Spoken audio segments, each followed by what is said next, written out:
Welcome back to the Webby O'Neill channel. We're not in the courtroom today. We're back out in the garden. Manchester United versus Leeds preview. Give us your comments on this one. We've had a little listen to Erik ten Hag's press conference. And the latest news is Antony's out, Marcel and Scott McTominay. So there's a couple of areas in the pitch there on the right-hand side and in particular in midfield with the suspended Casemiro out, where we're going to have a look today. Hopefully come to a decision and agree on who's going to start in our preview and our thoughts. So... Well, that line up there, injury list, Marcel again, consistently. That'll be looked at the end of the year. He's just not getting game time at all. We need a striker. Yeah, it doesn't seem to be able to do it.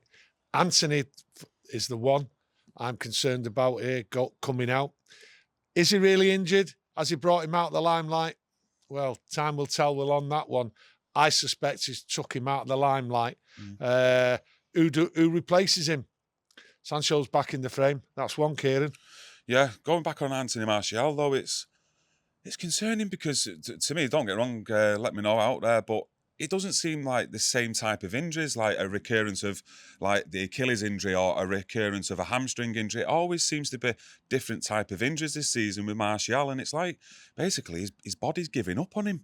And that's what a big concern is for me. I think on his day at Marcel, when he's fully fit, he has to start for me every single time over Weghorst. But it's just looking that way where, you know... It's just not happening. It's just not happening for him. And don't get me wrong, there's still a lot of games to play from now until the end of the season. So if he can get fit and he can play, let's say, 8 to 9, 10 games on a run, we'll see a player there in Antony Marcel who will be needed for Manchester United, and I'm sure will get us goals. But again, we need him off that injury table. We need him in the starting 11, but it's just not happening. It's a worry going forward for us as well, especially when we need goals, because we can't keep relying as well on Marcus Rashford. Marcus Rashford's been brilliant this season, but the rest of the team do need to chip in as well. We've had Casemiro chip in with goals. We've had Fred recently as well, Bruno Fernandes. Yeah. So hopefully the team can, muck in together and support Rashford as well. And the good thing though is with Rashford, he can play centre forward, and we've got enough wingers there to supplement any shortage in centre forward. So I'm not too worried at this moment in time. Yeah. Give Marcel a bit of time. Hopefully he'll come back and he'll get a run in the team. Yeah. If not, then we all know what's going to happen with Marcel at the end of the year, and that is just the way it is. I've said before, the strength in depth in this squad isn't as big as some of the others. Yeah. So this is where we may fail. Going further down the line. But each game, one at a time, that's what I keep saying. And we've got this Leeds game here, and he's looking forward to it, Ten Hag. To me, he turned around and said, there is no excuses, we'll win this game. In other words, the injuries, the suspensions, he's not going to use any of them as an excuse, and nor should he, as he said. So, win it. That's what we should be doing. There's no excuses. Yeah, no, it's going back on to... Antony, obviously, he's missing for this game. You've got Jadon Sancho there. You'd expect him really now to come back into the team, or will he surprise us like he sometimes does, Ten Hag, with his selections on the starting 11? Possibly put Bruno out on the right-hand side, but then who's going to fill that hole? Would he put Jadon Sancho in the middle? I'm not too sure. That's a big one for me to see on that starting 11 tomorrow when that team news comes out. But in the middle as well, Scott McTominay is out. So he's not going to be playing. You've got Sabitzer. I've got it now. Yeah. I'm on it. Sabitzer. You don't have to say it. No, I'm saying it. I think it actually sounds better, to be honest. Sabitzer. I'm with it. All right, you're with it. But, it's a big game for him to come back into, isn't it, really? But then again, at Old Trafford, the team's full of confidence at the moment. So I think it's a lot easier for a player to come into the starting 11 with his new teammates when the team's on form. There's confidence in there. So well, this part of the Ten Hag interview... Sabitzer wasn't brought up, so I'm sure tonight when people look at that, Sabitzer will come into the conversation. But to me, I look at the introduction of Sabitzer. He came on in carnage against Crystal Palace. Yeah. Now, it's the War of the Roses as far as I'm concerned. He's coming into this game, and Leeds are going to be a change mentality. I think they'll just get stuck right into United to try and halt them. I don't think they'll try and play the free-flowing football, which might affect Sabitzer. I think he's coming into a cauldron again.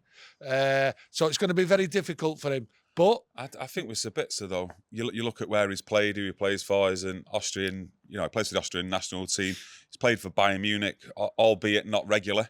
But, he's been at big clubs. He's played European football before. So I think coming into the team, into the starting 11, I don't think it'll phase him too much, to be honest with you.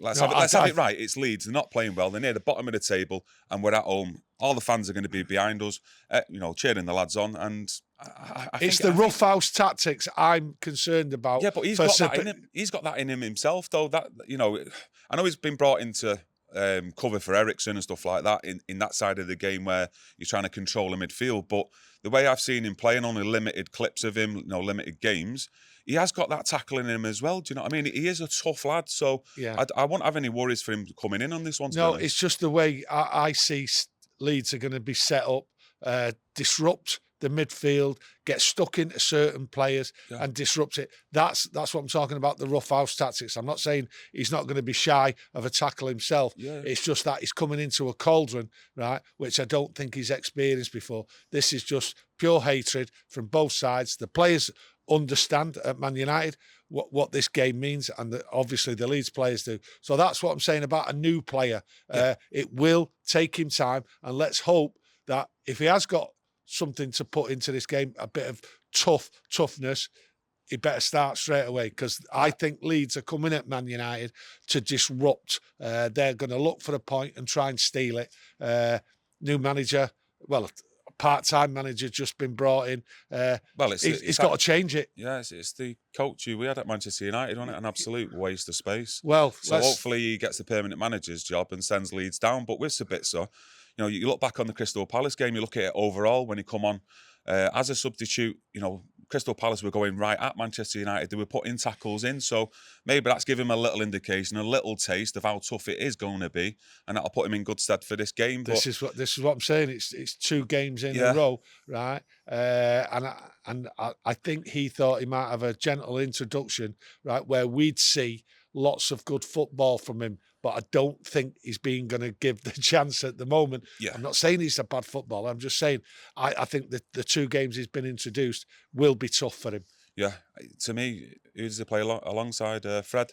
Did you have Fred as the holding midfielder? Fred's got to be in this side. Yeah. Fred's got to be in there. So how he works it, who plays where, who comes in on the wing, who plays on the left wing, not really sure here. And there's another worry, is Weghorst too slow for this game? Leeds aren't slow. Leeds are 90 minutes, bang, bang at you. So is Weghorst the starter? Is Rashford up front? And we've got 2 fast wingers out there. Yeah. We'll see. It's very difficult to predict the lineup, especially with the injuries and the players out. So Ten Hag has got a difficult job picking the side and actually going at them, because they might change their tactics. Yeah, so he's got to look at that as well. Yeah, I don't know if it'd be a big risk or not, but with you mentioning Rashford up front, would he be thinking about putting Sancho on the left and maybe starting Palestri on the right-hand side? It's in a fast attacking lineup, that. But what do you think about that? For the first time, would it be a good game to introduce them 3 players all in the starting 11? I'm not too sure, but let us know what you think, because there's a few options that he can go with for this game. And up front, picking up the players up front, there is a few options. Yeah. And to be honest, I don't really know what he's going to do, and I think he'll leave it until the morning of the game, to be honest. I think the back 4, though, picks itself, doesn't it? Wan-Bissaka, Varane, Martinez, Luke Shaw. And it's always good. Solid. You always see teams, don't you, as well, who go on winning runs and always end up challenging as well for league titles and for trophies when they've got a solid back 4. And we've seemed to have that for most of the season, barring 1 or 2 injuries at certain points in the season. Yeah, I just virtually what a finish on Leeds me. They've invested heavily last year. And they're actually in a worse position than they were when they started investing heavily. The teams above them have invested. They've bought in the January transfer window. They've changed managers. They've got solid managers.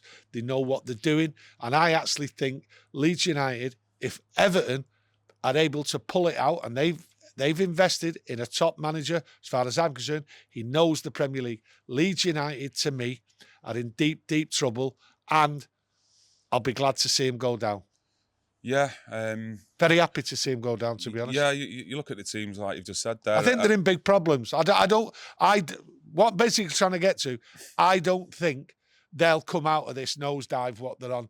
I just can't see them. I think the teams above them are too strong, too wily in the managers that set them up proper.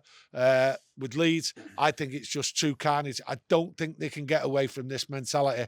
And I think they escaped by the skin of their teeth last year. Yeah. And I don't think they're going to do it this year. I think Big Sam Allardyce needs the phone call, because I can't see any managers out there who are used to really, taking teams from that relegation zone and keeping them, or getting them to safety come the end of the season. Really, they should have pulled the trigger earlier, in my eyes, on that Jesse Marsh and got Sean Dyche in before Everton got him in. But, that's up to them. Thank God they've not.